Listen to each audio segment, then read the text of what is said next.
1942 की बात है। उन दिनों सभी देशवासी भारत को आज़ाद कराने के प्रयास में लगे थे। भारत छोड़ो अंग्रेजों, भारत छोड़ो की आवाज़ चारों ओर गूंज रही थी। देश भर में लोगों को पकड़ पकड़ कर जेलों में ठूसा जा रहा था। देश की सभी जेलें भर चुकी थीं। पूना से कुछ दूर हरे भरे वृक्षों से घिरा एक महल है, आगा खां महल। चारों ओर पेड़ पौधे होने से वहाँ हरियाली ही हरियाली रहती है।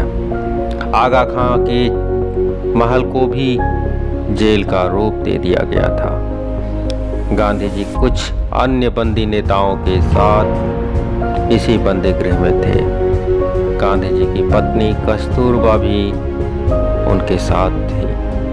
गांधी जी दिन भर पढ़ने लिखने में व्यस्त रहते, पर सुबह शाम खूब सैर करते। संध्या का समय था।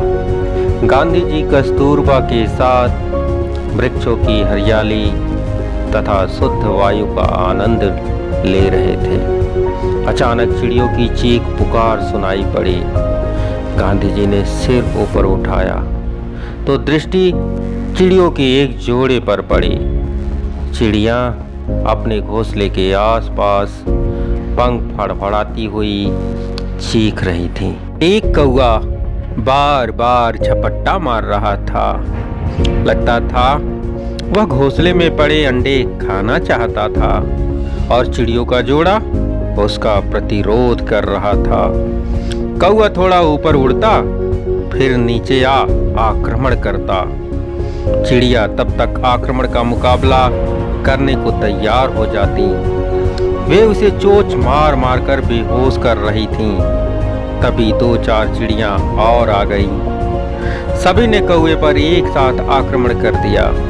बस फिर क्या था, कौवा घबरा गया और कांव कांव करता वहां से दूर उड़ गया। एक क्षण में चिड़ियों की चीख पुकार मधुर संगीत में बदल गई। गांधी जी को ऐसा लगा मानो वे सब कौवे को हराकर अपनी विजय का जश्न मना रही हों। गांधी जी बोल उठे, बस हमें भी यही करना है। विदेशी ताकत से एकजुट होकर लड़ना है। उनके अन्याय का मुकाबला न्याय से करना है। उनकी हिंसा को अहिंसा से जीतना है और उनकी झूठ को अपने सत्य की शक्ति से पराजित करना है।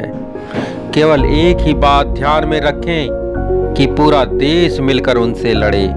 हम जीतेंगे और अवश्य जीतेंगे, इन्हीं चिड़ियों की तरह। फिर क्या था, प्रत्येक देशवासी को साथ लेकर गांधी जी चल पड़े आजादी की राह पर।